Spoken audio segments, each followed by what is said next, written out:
Good afternoon and welcome to another edition of Real Talks. I'm your host, David Steele, along with Kyle. How we doing, Kyle? Doing great, David. Excited to talk about the movie today that we're about to Yes. talk about. So, guys, you're not anybody. So, this is going to be coming out next week as part of our perfect movie series. So, you guys are going to have to wait a little bit. It will be released. So, as I said earlier, um, our perfect movie for March is, I think, hands down, one of the best films ever, ever made. It has, I think, arguably one of the top 25 scenes ever put on film, and that's Heat. And Heat is one of those movies that, and we're going to get into, I've got 5 points we're going to talk about to really drive home why this is a perfect movie. Um, it's just an incredible film. So, but first, before we dive into it, what we're going to do is I'm going to give you a little bit of background about the film itself, some little nuggets and tidbits and everything else, and why it is a perfect movie. So, this film, as you may or may not know, was released in 1995. And actually, it's interesting, it was released December 15th of 1995. So right during the Christmas season. It's talk about a change of pace of feel good movies and average movies like that. This movie is, definitely not that. But nonetheless, so this movie is written and directed by Michael Mann. Um, I think, and I think Kyle will agree with me later on, is he's one of the most underrated directors out there. And so just to give you a little bit of financials about what, and you got to remember it was a different time back then. So this movie made, okay, $8.5 million its opening weekend. I mean, today it would be a disaster, but back then that wasn't bad. It opened to about 1,300 theaters, um, and actually won the box office. All told, it ended up making 67 million here, domestic, and another 119 overseas. Um, and the other thing too is, I was looking at the financials. This is fascinating because, and I was telling this to Kyle off camera. Today, when you have a box office, a movie, let's say Cocaine Bear, because that's going to be coming out, or doing, coming out this week. Usually, you have your first initial um, you have your initial box office. And then, usually in a perfect world, what you're hoping for is that um, it has between if you're lucky to have a 30 to 40% drop, it's um, it's great, right? So then, if you have a 50% drop, that's not bad. That's like Ant-Man is probably going to have a 50% drop this weekend. So the reason I bring this up is because in the first week or two of this movie, okay, it dropped only 13%. And in its third week, went up 41%. Now, here's the caveat it only went to another 16 theaters. So that tells you something. Um, so this, so now we have that. We know when it was released. We know who wrote and directed it. Let me give you a little bit of the backstory. I think so. It has two of the greatest actors of probably the last 50 years, if not the last 50 years, the last 40 years. I mean, and that's Al Pacino and Robert De Niro. I mean, when you talk about greatness and every single superlative you can possibly imagine, those are the two men you think of, Al Pacino and Robert De Niro. But it wasn't just them. Take a listen to this stacked cast that they had. Val Kilmer, which, by the way, I mean, he had his fame with Top Gun in 1986, and he had done some other things. So John Voight, okay, he was a great actor for this. The late great Tom Sizemore. Okay, you had Amy Brenneman playing Edie, Neil's love interest. Ashley Judd, who either I think it was this year or the next year she's going to come back and do. Um, a great film with Denzel Washington. I know they did like two or three together. Okay, Ted Levine, who actually was in Silence of the Lambs, Dennis Haysbert, and you got to remember, guys, this is before 21 or 24. Okay, he had done this little small role. He had done other roles, but he wasn't the president yet. So that's when that was his breakout role. And I forgot one earlier, and thank you for reminding me, Kyle, and that was Natalie Portman. And Hank Azaria. I mean, Hank Azaria, of course, from The Simpsons. You know, his little role there. So And Danny Trejo yes, playing the character named Trejo. yeah. I mean, yeah, right. So nonetheless, this was a phenomenal film. Um, he is so you've seen this. So tell our viewers, Kyle, how many times you've seen this, and Ooh. what do you think of the film? Oh wow. That's a good question, David, because I I think I may have watched the end of Heat like 10 years ago, and I was captivated by the ending of that movie. I think it was a time period where, for some reason, as you would like channel hop on cable, I would discover the endings of movies. I actually discovered the ending of The Sixth Sense.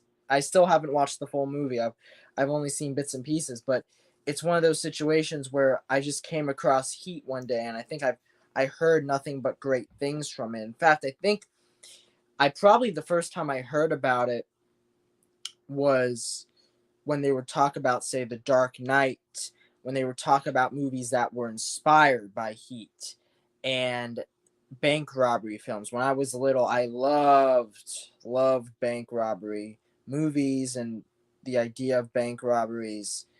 I didn't want to rob a bank in real life, but I always thought that was so fascinating. And I remember when I saw the at least posters, or when I saw people talk about Heat, they'd always talk about how this movie has one of the greatest bank robberies of all time. I think I finally watched it in its entirety, I'd say about 7 years ago or something. It was around that time, because they actually re-released the film with a new remastered version. And that version I ended up owning on Blu-ray. I've seen it about two times after, and I think the movie is a masterpiece. It is, from beginning to end, incredibly well written, incredibly well acted, impeccably cast. I mean, you're talking about one actor in this film, Val Kilmer, who has had a number of great roles, whether you look at his portrayal of Jim Morrison in The Doors, whether you look at him in, of course, Top Gun, Tombstone. But in terms of his acting, this is arguably one of his best roles and performances. And he really, at times, is like the heart and soul of this film. Him and his relationship with Ashley Judd's Charlene. And you're also looking at a number of actors that kind of at the time were just starting out. So, as you mentioned, Dennis Haysbert, who he plays like a cook in this movie. He's not like the traditional role you're used to seeing, like as you mentioned, 24. He's usually like that government type of character, this authoritarian figure. But here he's a cook, and he's just trying to make ends meet. Then you have Danny Trejo, who I mentioned, who has a very small yet important part. And like, he is someone that now everyone knows who he is. I mean, if you go to Regal, you'll probably see him in the preview ads they do for, I think it was Pepsi. But for me, one of the most interesting roles in the film is Natalie Portman's role. Not just because she's one of my favorite actors, but this is really Natalie Portman post Leon the Professional, and she's starting to go for more of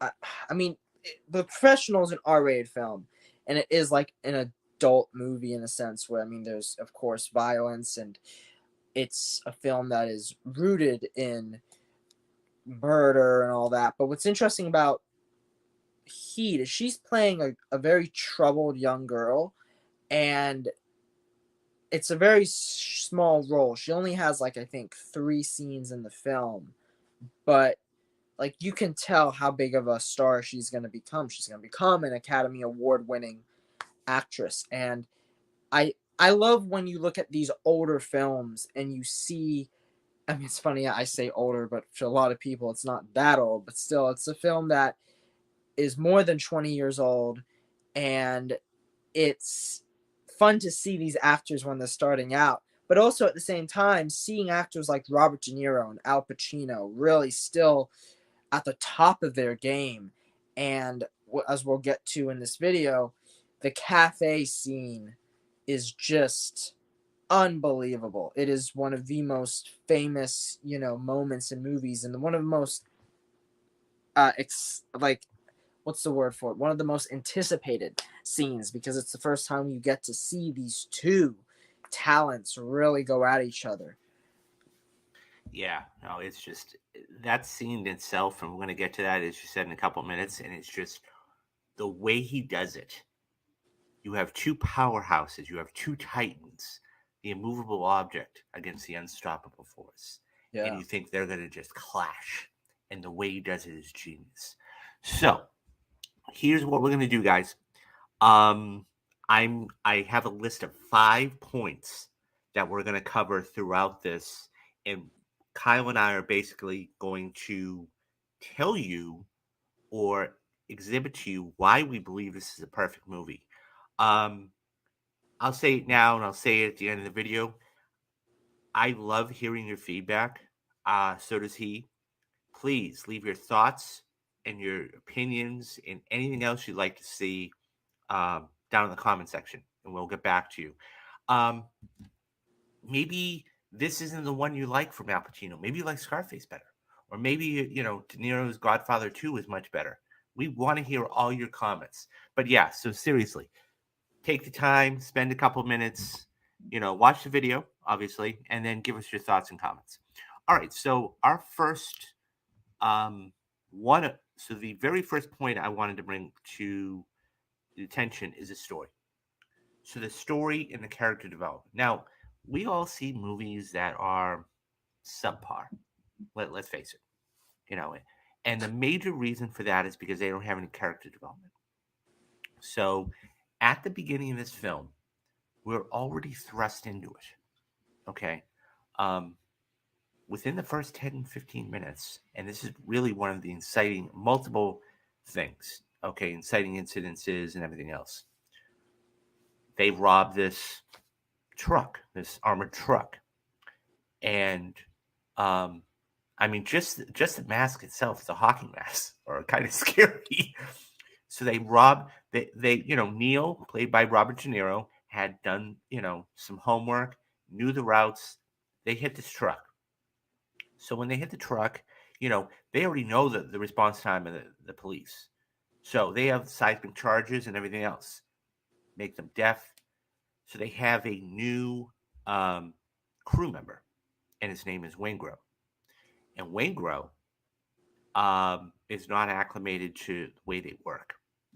And subsequently, so he believes that you know one of the officers is going to reach for his his pistol, and he shoots and kills him. And so that changes everything, right? Because it goes from robbery to murder. So they get out scot free, and at that point, so they go their separate ways, and a couple days later, or we go from that, okay, to Lieutenant Vincent Hanna, who's played by Al Pacino, and this is one of the storylines we'll be talking about in a couple of minutes. But so we go from De Niro actually doing that to um, to Vincent Hanna. And so at that point, what ends up happening is Hanna is now dealing with his own problems, right? And so we go, so we understand, we find out more through that. So we go back to Wayne Grove and we go back to Neil's crew in the scene in the trailer and the dynasty scene. And so basically he's saying, we got to kill this guy right now to get rid of him. And just as they're about to kill him, the cops, there's a police officer that rolls up at the red light. And then he turns around and leaves because he gets another call. So now Wayne Grove's in the wind. We don't know where he is. So not only does Neo have to dump the bearer bonds that they robbed and get the money for, now he has to deal with this other guy. And it's one of those things where that's the whole setup to the movie. And we get all of these different characters. So we're introduced to Chris. So after the robbery, they go and they have this little meeting. Okay. And Neil basically says, I have one more job to do and then I'm out of here. And so it's Chris and it's Danny Trejo and it's, and then it's Tom Sizemore's character. And we find out a little bit more about each character in that meeting. Okay. We know that Chris has a kid, or we don't know that he has a child at this point, but we know that he has a girlfriend, and so they agree that they're going to take the bank. And so he has to do a little bit of research and they all lay low. And so that's about the first 15 to 20 minutes of the film. So let me ask you this, Kyle. What did you think about the story and the development of all of the characters that you had? Because you had about 6 or 7 characters you're trying to juggle in the story, by the way. I think what's really great about Heat is the fact that every character is different. That is something that I think Michael Mann did a really incredible job at painting these characters and showing a character that is like Wangro, who is such a unhinged animal that they let loose basically, and he isn't a guy that they are familiar with. And Macaulay is a very organized, thorough criminal, and it's why he hasn't gotten caught, and he refuses to get caught because, as he says that infamous quote where it's like, never attach yourself if you can't walk away from it for like 4 seconds. I butchered it, but So it's like basically, so the scene that you're referring to, okay, it's in the coffee shop scene, and so we're going to get to that scene in particular in a minute. So and the backstory behind that is so fascinating. Anyways, so Macaulay had said to Hannah that somebody told me once, never never have something that you can walk out on in 30 seconds flat if you spot the heat around the corner. And of course that's where we get Heat. And so basically he's saying that you have to have zero attachments, right? You don't have to have anything that you can't walk out on in 30 seconds flat if you spot the heat around the corner, because it's one of those things where they're wanted men and they can set up and do all these things, but it's a matter of time, and eventually time's going to run out.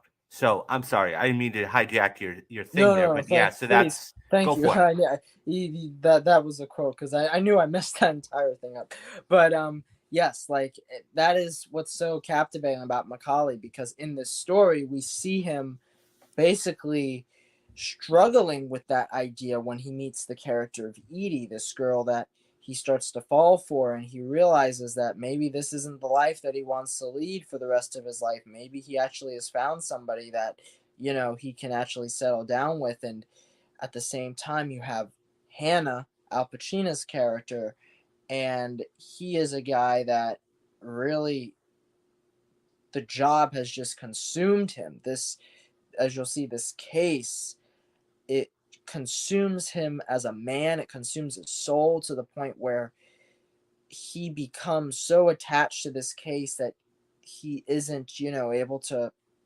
really have a good relationship with his wife, Justine.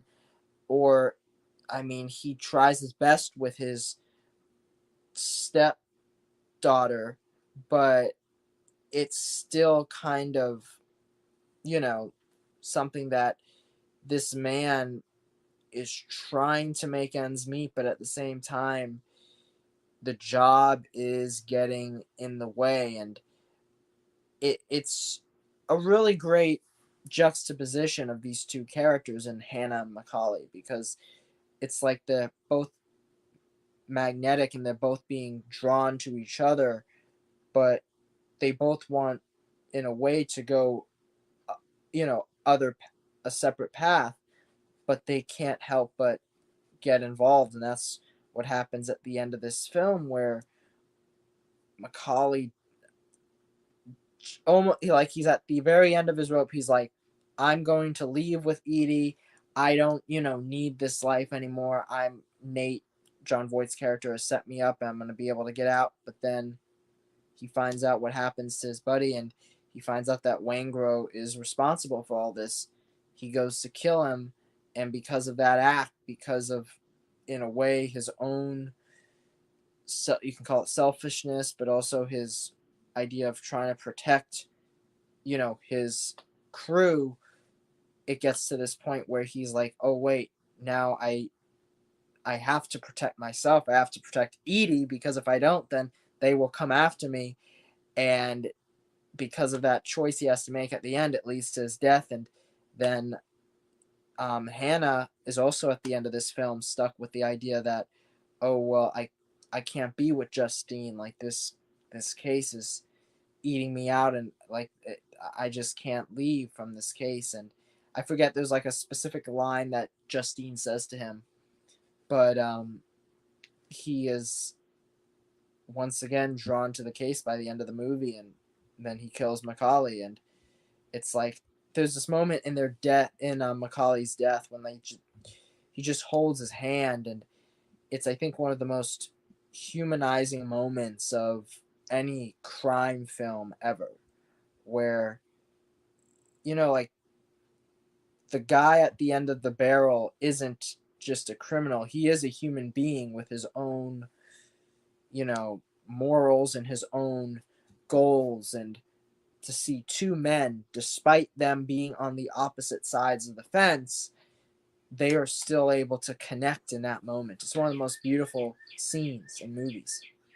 Yeah, no, I mean, it's just, it's so, one of the things too is, so Hannah, even when the scene when Hannah goes to, um so there's a murder of a young girl, about a 16-year-old girl. And so you see that, you know, the mother shows up. And so he's comforting the mother because, he knows that no child should ever be killed before their parents, especially in a violent manner. And Wingro was the culprit. And so he plays more of a deeper role as the film goes on. So, and by the way, this is a 3-hour film. You got to understand something too, guys.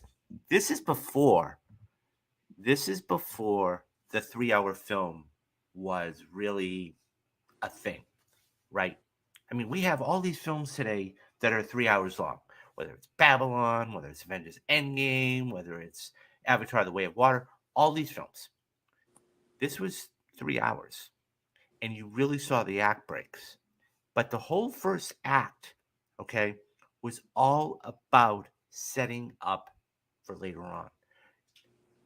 Michael Mann wanted you to care about the characters, whether it's Chris, whether it's, Ashley Judd's character, whether it's, Vincent Hanna, whether it's Macaulay, whether whoever it is. Because as we go to act two, okay, about an hour in, um, and look, every film has to have a a uh, a scene where the villain and the protagonist or the hero are in the same room. They meet. I mean, I'm thinking one right off the top of my head. It's not the best example, but Quantum of Solace, right? When Bond's at the opera. And so what you end up seeing is by this visuals are stunning anyways, but it's one of those things where um, you see Green come in and Bond and Green just lock eyes and then, so that's one. This scene is arguably one of the, and by the way, we're just starting to go into Act 2 now, so it's not like we're too deep in the movie. And this is probably, as far as I'm concerned, it's one of the top 25 scenes ever put on film. And there is so much backstory behind it. It's amazing. But so the second major point. Okay, well, let's get to what I was going to say, and then we'll get to the second point. So this scene here, we were just talking about the coffee shop scene. It's there's nothing else to say, but it was amazing. So I did a little digging to find out. So it was really like, so they didn't actually start shooting this until after lunch, which by their terms was about 1:30 in the morning. So, and they, Michael Mann is a very meticulous director. He likes things done. You only get a one time right, that one magical moment, so to speak. And what ends up happening is that it was most of it, okay, was taken from take 12. Now, the story goes from Michael Mann that they were originally going to do a two shot. So a two shot. This is so in movie terms, this is a two shot. You have two people in front of the camera. Okay. So he was setting it up, and the DP was looking at it, and so they did a couple takes, and they're like, I don't really like it too much. So they only went to your average over the shoulder. And what ended up happening was you captured more emotion that way.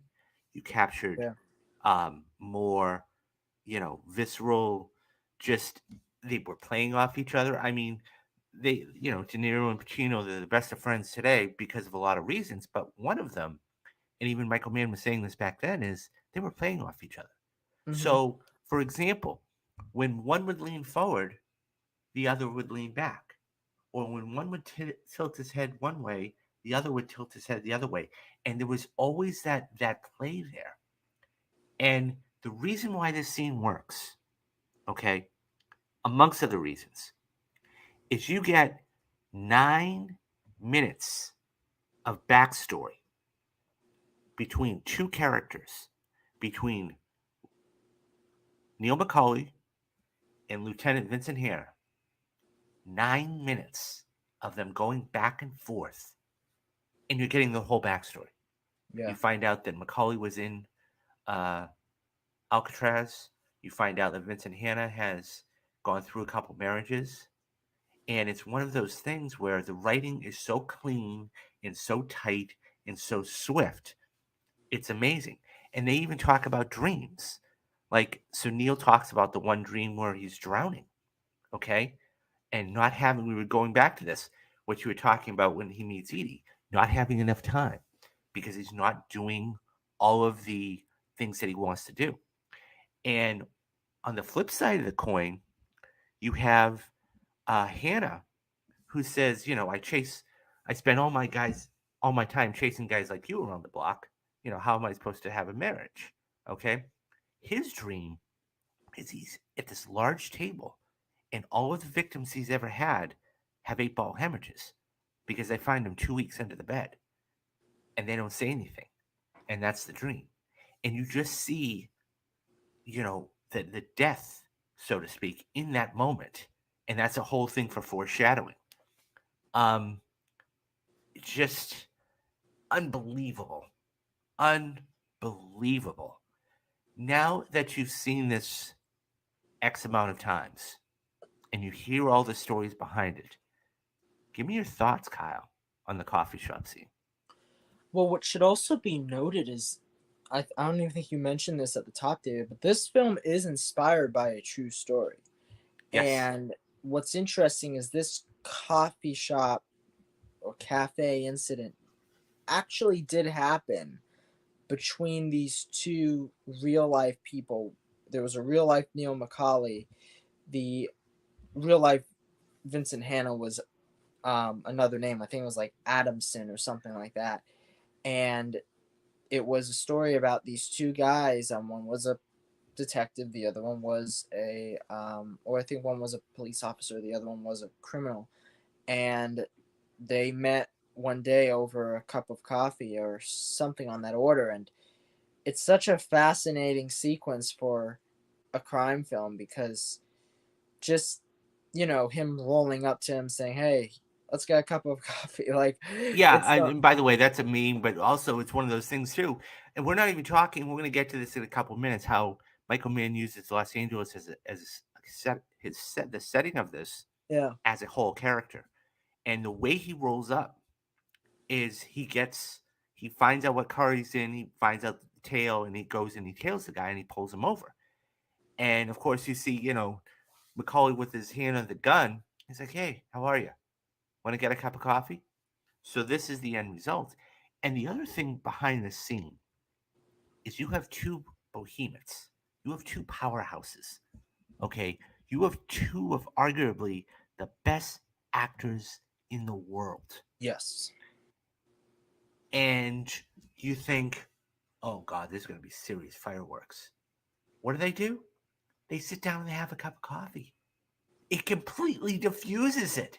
As you were talking about, which makes the later on portion that much better, they humanize it. And so he says, well, what do you want? Barbecues and ball games? He's like, yeah. But it's one of those things where it's all humanized. I'm sorry, continue. Yeah, no, But but see, this is the that passion I have and he has for the film. Go ahead. that's it. Like, it's so unexpected for the film because when you're watching the film, you just think, oh, it's just going to be this shootout between these two characters. And the way that man portrays this scene, it's like if you take this scene out of the context of this movie, you just be like, wait a second, wow, like what type of movie is this? And then you watch it in the grand context of the film, it really makes the ending of the film that much more moving because you do now know that these characters have met each other. Most, criminal gangster films or any type of movie where it has to deal with a detective or a police officer chasing a guy, they don't usually meet until like the end of the movie. So the fact that you're having them meet in the second act and you're having this conversation, it it is so great, and especially the way that they act in it.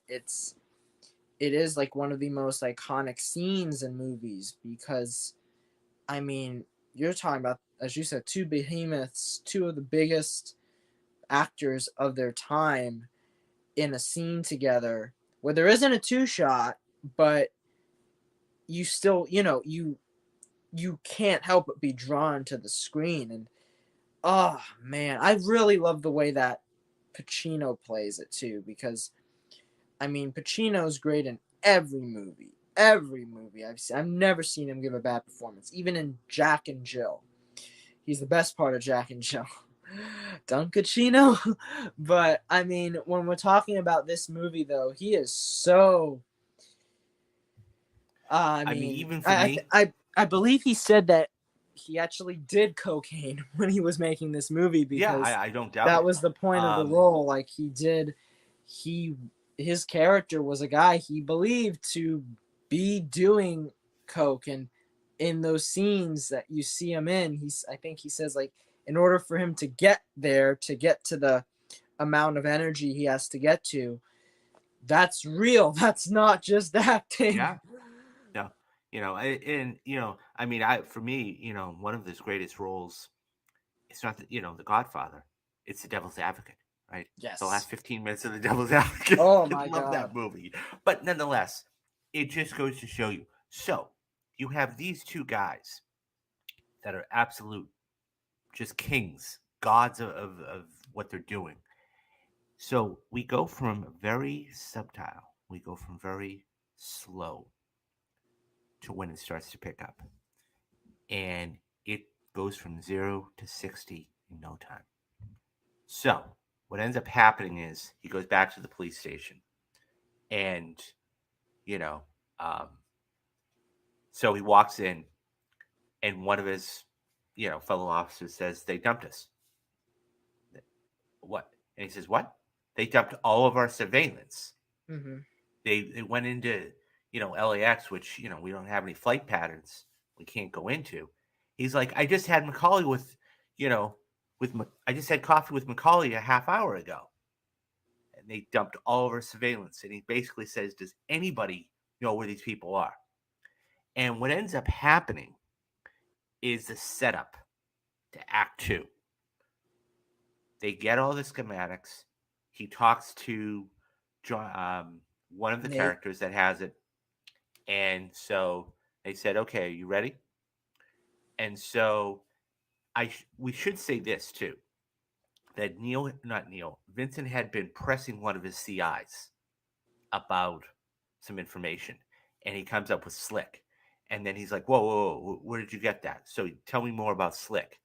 Of course, he's talking about Wingrove. So nonetheless, he gets it.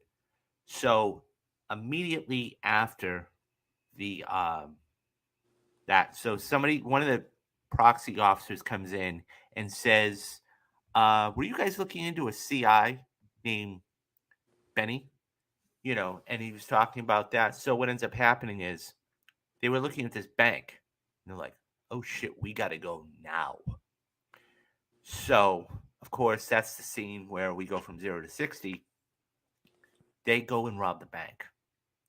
So Hannah gets all of his crew, and they go and they stop very, like 7, 8 blocks out, because they want to make sure that they're not seen. And so they're running and everything else with the machine guns. And so this goes into my second point of authenticity. So once again, you have Michael Mann, who loves story, that loves doing it. And what does he do? He has these guys, and it was all different training. It was different training for Val Kilmer to Robert De Niro to Al Pacino, and they have them train with these machine guns and these assault weapons. And we're going to go into, arguably, I think, the best shootout ever put on screen for as long as it was put on screen.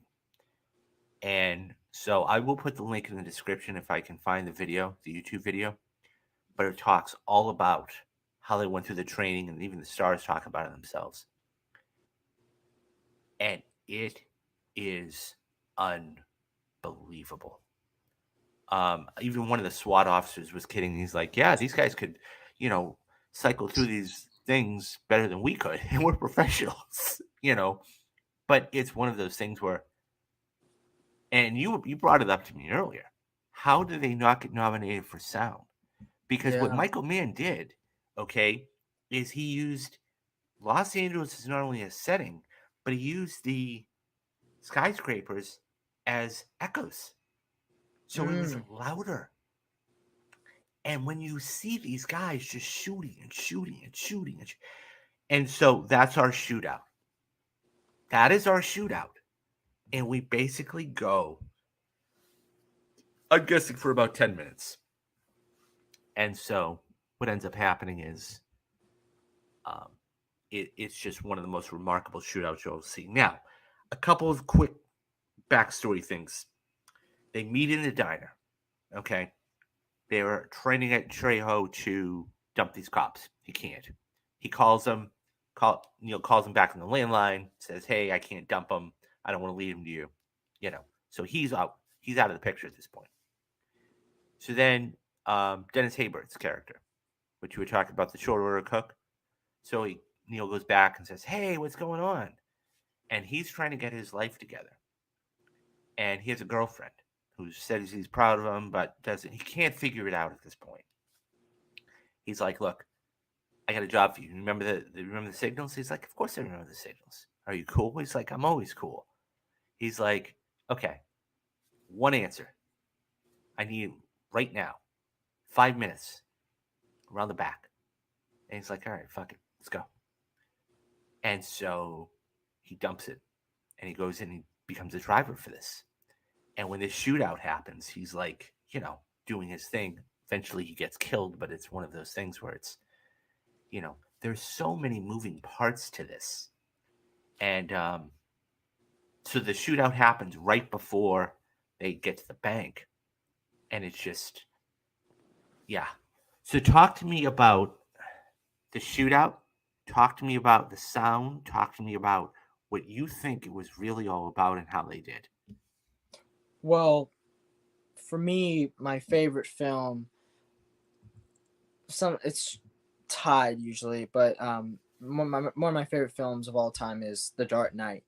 And the opening of The Dark Knight has so many influences by Heat, the bank robbery itself, the way it's shot, to the point where William Fichtner, who plays Van Zant from Heat, is actually in The Dark Knight as the bank manager in the bank.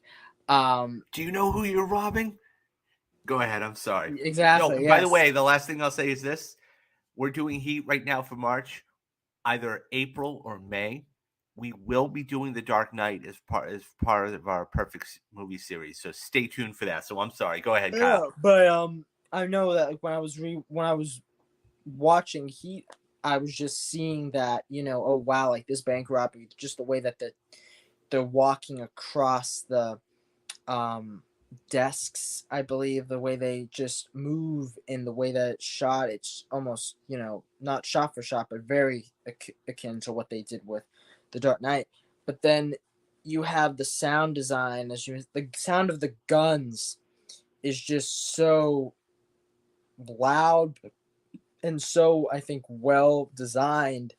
It's something that you clearly, I mean, today, we've seen a lot of talk, even from James Cameron lately, where you talk about how kind of afraid some directors are of now using gun violence in movies.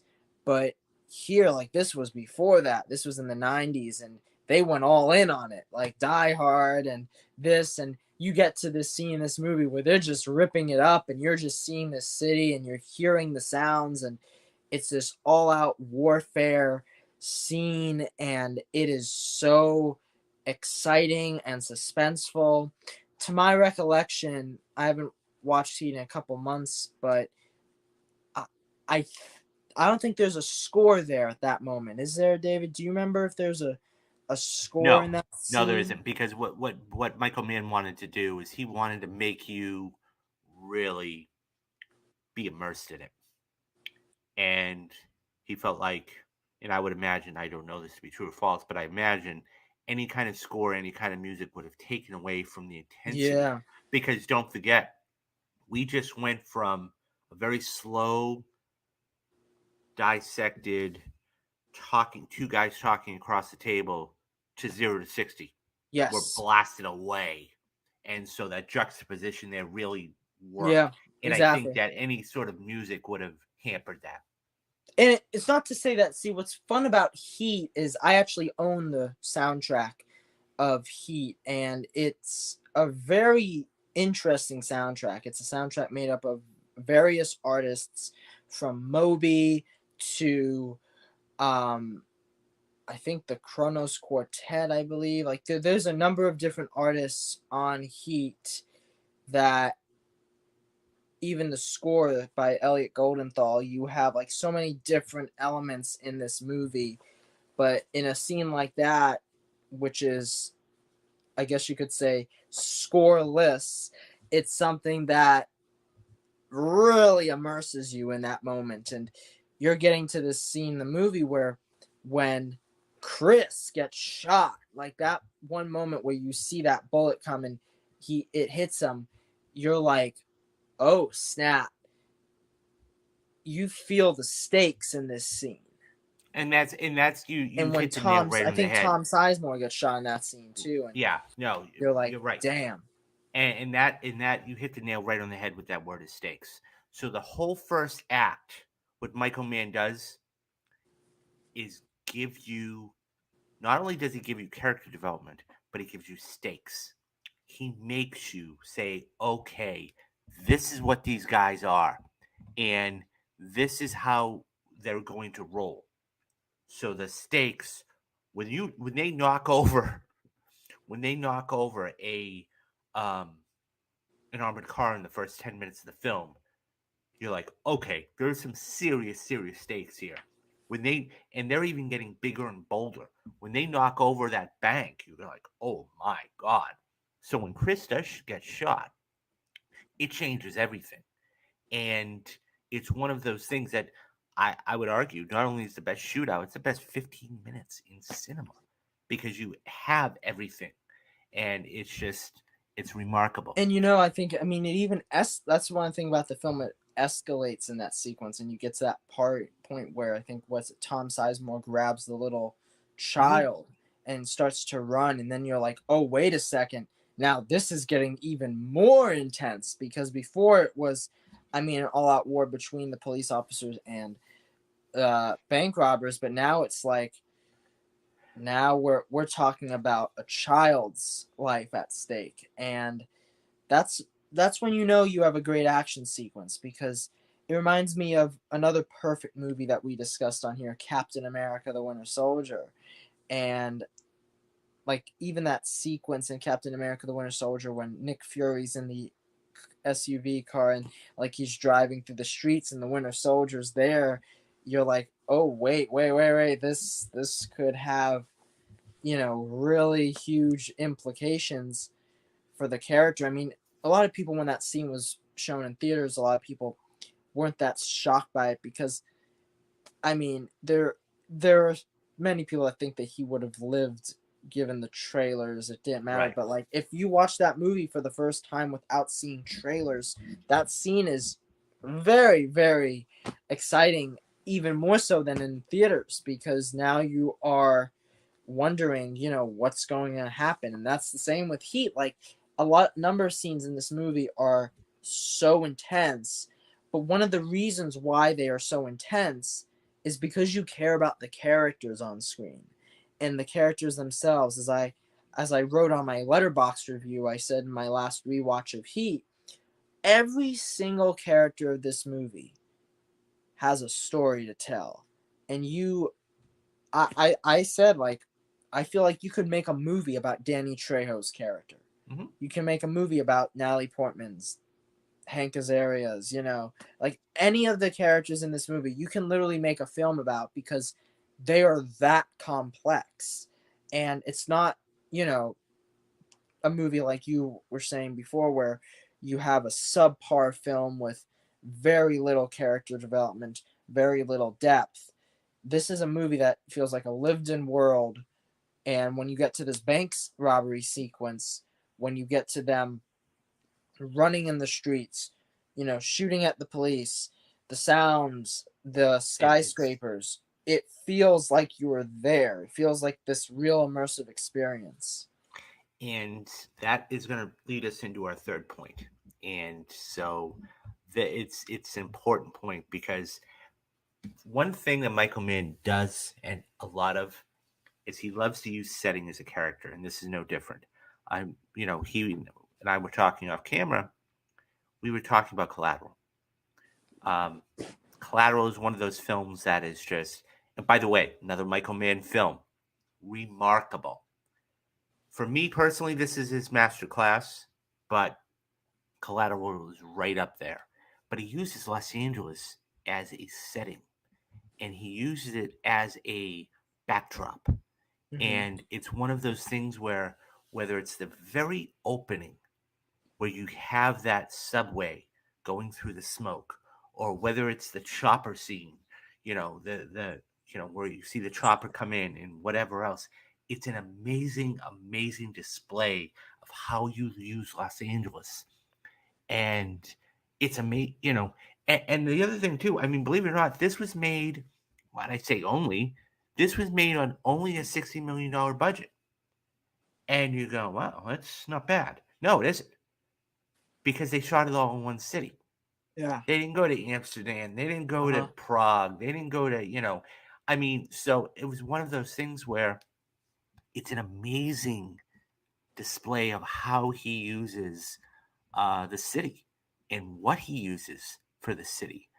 Um, just remarkable, just absolutely remarkable. And some of the, I mean, as I said, Collateral is another example. You see a lot of drone shots or helicopter shots of the cab going at night. You have the dark against the yellow cab, and this is the same thing. You don't have the driving per se, but you have the whole setting.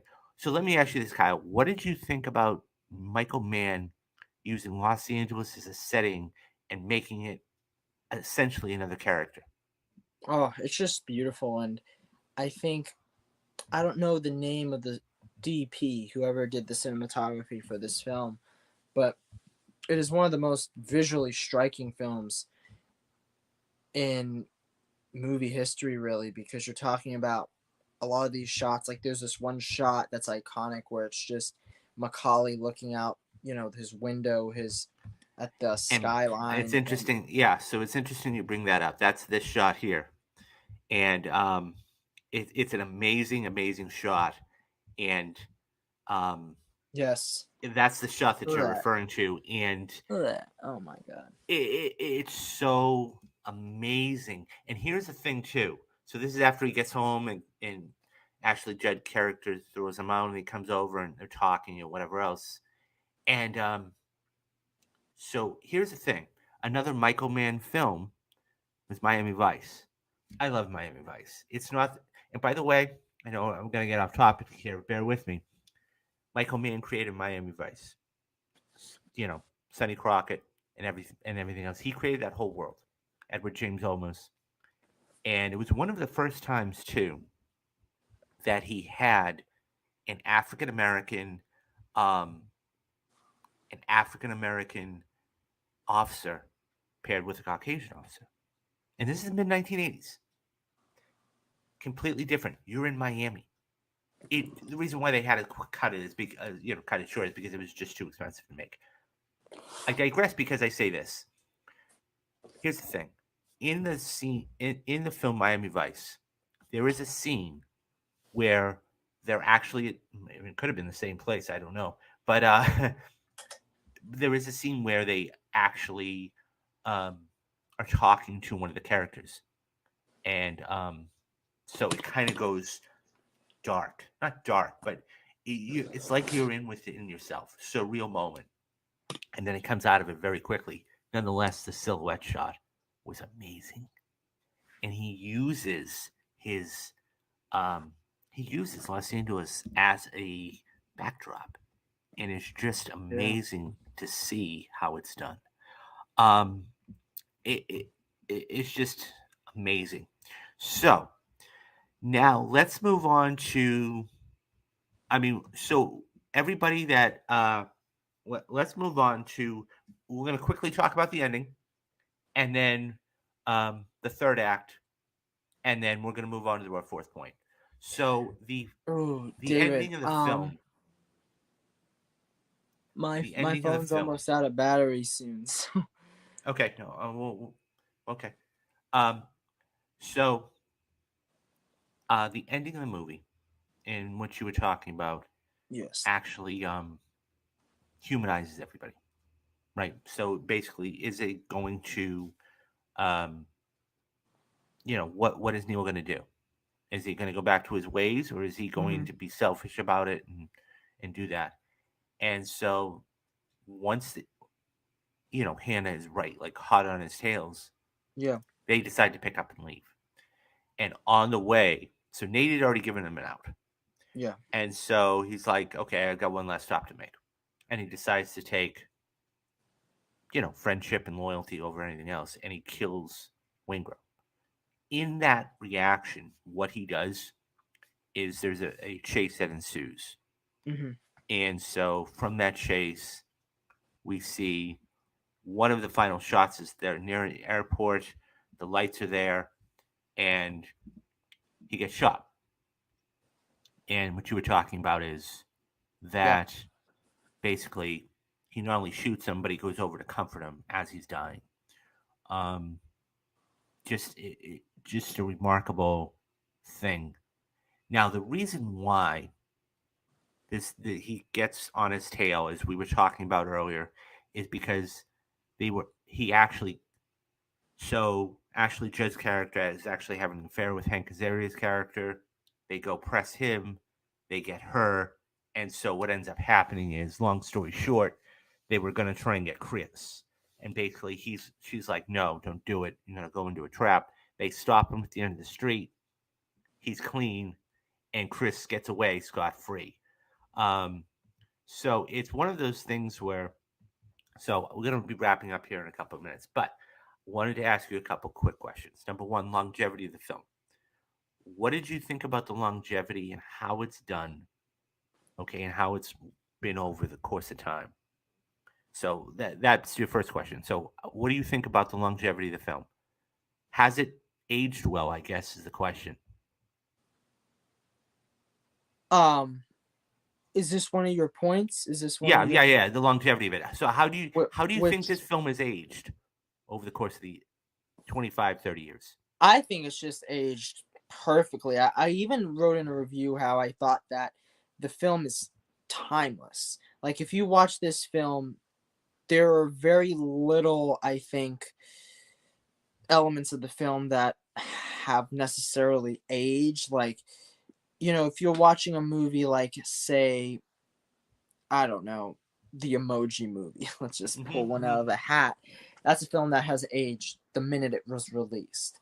Um, you have a movie. This Some of the best films of all time are films that, when you watch them today, you can truly still connect to it, and it truly feels like it's in its own world, like its own time, that it's timeless essentially. So you are watching this movie, and I think today, the remaster may have helped in a way, I guess, but it's a movie that you watch. It has inspired so many other films. It is a film that has some of the best characters in a crime drama, and it's a film that really humanizes, I think, the idea of both those committing crimes and those seeking out those that are committing crimes, because, as I was mentioning earlier, at the end of the day, Hannah's like destroying himself by going after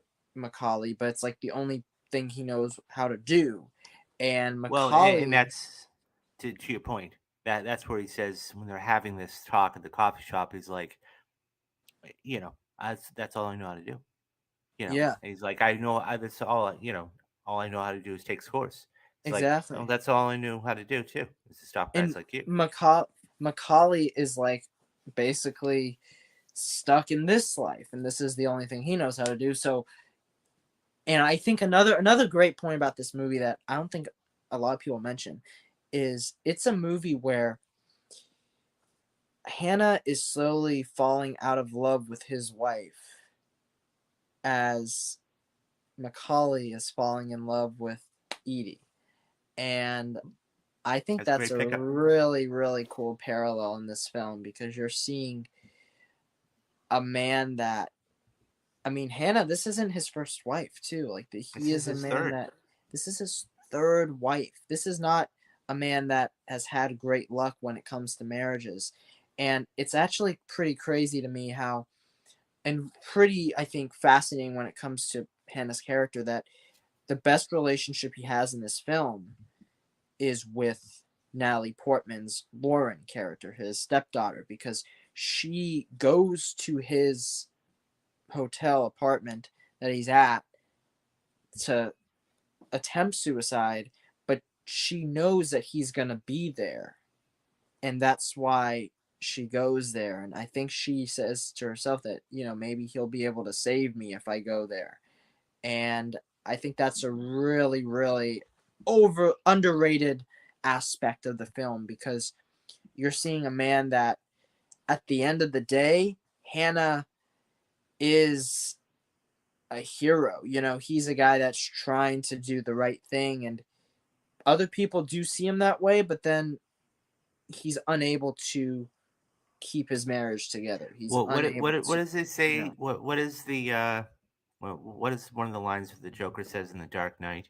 He says, "You live long enough to be a hero, or they consider you a villain." Yeah, I well, mean, it's one watch of those yourself. things where, Yeah, it's an unbelievable. And the other thing I would say to you, and I'm going to wrap this up in a couple minutes, is but the juxtaposition what you were talking about is like A Star Is Born too, the yeah, 2018 version. You had Jackson Maine, who was an alcoholic to start, hmm and then he finds Allie, and he's slowly starting to go down, and she's slowly starting to go up. yep. So there's that juxtaposition there. So, okay, so what we are on our last point, and this one is can be debated, and I'm going to let Kyle take the lead on this because I'm not too privy on this, although I have started. So, one of the biggest questions we all talk about is Oh sequels. yes. Um, should they make one? Should they not make one? Do you think it's worth it? Heat is a perfect movie. It just is. I mean, we've discussed it here for the last hour, and you guys can go back and read up all this stuff. So Michael Mann, and by the way, Michael Mann had always said there were more stories beyond it. So what ended up happening was Michael Mann collaborated with somebody, and they wrote a book, Heat Two. Now, as we all know, sequels never do well better than the originals when the originals are that good. Um, so here's my question to you, Kyle. As we wrap this up, number one, does it does it need a sequel? Does it need one? And number two, would you see Heat 2 in theaters? And I'll with the other caveat, what did you think of the book? Because you've gotten through it. I'm about a third of the way through it. What did you think of the book Heat 2? I enjoyed myself reading this book. I thought it was really interesting to see the backstories of a number of the characters from the film. The book serves as both a prequel and a sequel, so it's in a way kind of like The Godfather Part 2. But what's really interesting about the book is it tends to focus itself around the character of Chris, played by Val Kilmer. And this character is, as I said, most of the characters in Heat are so complex you can make a movie or tell a story about any of them. But what I really love about Chris is he's the character, and one of my favorite scenes of the film itself is when he tries to leave and his I thought, was she his wife or his girlfriend?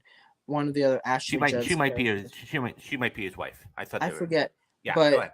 Charlene, she like waves him away and gives him the tip off to Mm-hmm. leave, and it's such a great moment in the movie that I remember when you're reading the book, it's something that's like him and Charlene, their relationship is a very huge element in the story, and you get to see in the book when they met.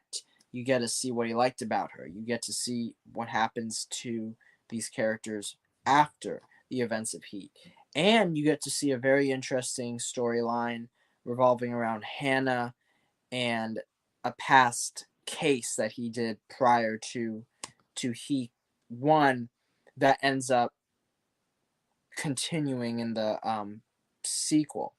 And it's a pretty great book, written by Meg Gardner and also by Michael Mann, who came up with some of the story. Basically, I I think the movie would be very interesting though, because I keep on thinking that Austin Butler would make a great Chris, especially a young version of Chris. And if Michael Mann wants to make this film, I think Austin Butler would be perfect. Now, I don't know who they would get to play, say, a Macaulay, who they would get to play a younger Hannah, but I think I've heard some I think even Al Pacino wants Timothy Chalamet to play himself when he was younger. But I would totally be down to see a film of this. But it'd be interesting to me how they would do the sequel portion of the novel, because of course, you know, with Val Kilmer, how do you, do that? That is a big question I have on where they're going with that storyline. But I mean, if you asked me, does Heat need a sequel? I don't know, but I will say that I thought this book was a pretty investing novel, and I hope that you get to finish it at some Oh no, point, I because I have to, think and I you will. will It's you on will my enjoy desk. the film. I mean, not the film. The book has a sequence at the end, like this highway sequence that is like just another example of Michael Mann's, you know, master His ability to actually master write. ability to make action sequences and to come up with action sequences, because this is like rivals the bank robbery sequence, and if we see it on film, it's gonna be something else. Yeah. So I can't wait. I can't wait for if they end up making it. We don't know. Yeah. Sometimes movies don't go through, but So yeah, I mean, so my thoughts on this is this: sometimes it's one of those things where you don't need a sequel. I mean, the last movie I can think of off the top of my head that they were debating about whether a sequel should have been made or not was the Joker. Um, does it need a sequel? Does it not? Well, I would yeah, only say this: if the sequel, if the story is rich and is good as this movie, absolutely do it, hands down. And you're gonna get all these other fan casting. I mean, you were talking about Austin Butler playing Chris, and it's like that's cool. I like it. I think, but it has to fit what it is. And so I I don't know. I mean, it would be fascinating. I mean, the minute they announce that, and by the way, Michael Mann can make any movie he wants, any movie he wants. All he's got to do is pick up the phone to an executive and be like, "Hey, I want to make Heat 2." Done. It's 50 million bucks. But it's one of those things where it's I don't know. I'm in your camp because I don't know. It's so perfect. It's so good that you think that, well, anything that is made might detract from it. So I don't know. I mean, you're talking about bigger budgets. You're talking about bigger things. I don't know. I mean, I like it the way it is. Um, Sometimes you just need to leave perfection the way it is. Yeah. So guys, yeah, that's it. That's Heat. That's our perfect movie for March. Um, we could gush about this for another hour, and a half. But the thing is so what we did and what we're going to do for you every single one of these perfect movies is we're going to walk through 4 or 5 points that really drive home the um the film itself and why it is, whether it is the coffee shop scene, you know whether it is one of these other scenes that really you know, is there like that, or whether it's the setting, or whether it's a simple shot like the silhouette shot. They're all going to be there. And so, what we're going to do, so this is going to come out the 1st of March. I've already, done that. So, yeah, guys, thank you very much. Um, as I said in the beginning of the video, I'll reiterate it again. Please hit that like and subscribe button and leave your comments about Heat. Um, because I love the movie and he loves the movie, and it's one of those things where we can talk about this all day long. So, let me give you a little bit of quick rundown of what's coming up. I have to sit down before the end of the month and watch Fargo. I'm going to actually probably do that on my own. In the beginning of March, all next week, we're going to dedicate that to Creed Week. So we're going to be doing Creed, Creed 2, and Creed 3. I'm going to go see Creed 3 probably on Friday. So we are going to be doing the spoiler cast on Saturday. That is the 4th.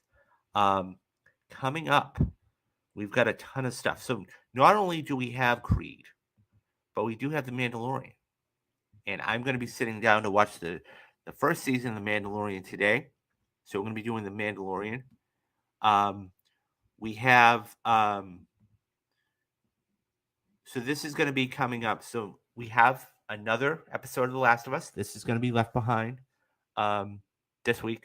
So we're going to be getting all the backstory between Riley and Ellie finally, and then March 1st, The Mandalorian drops. We're going to be doing a spoiler cast for The Mandalorian. Like I said, the first couple weeks are going to be kind of crazy. We're going to be doing Creed Week. So we've already had Quantumania. So March 3rd, we have Creed 3. All the reviews right now have been unbelievable for this movie. I can't wait to see it. I have to sit down and watch Creed 2. I'm going to sit down and watch Creed for sure. And that's going to be great. Then we have, I mean, there are other films coming out between now and May, but these are the ones we're going to be doing spoiler cast for. May 5th, we've got Guardians of the Galaxy, which is going to really start the summer and blow the socks off everybody. This is going to be James Gunn's final entry into this before he really takes over what he's going to do at DC. We've got Across the Spider-Verse, Spider-Man Across the Spider-Verse, June 2nd. Now, truth be told, I have to see the first one. That is on my May. That is going to be for May. You're going to love it. The first reactions. So I'm going to sit down and watch that so I can go right into it.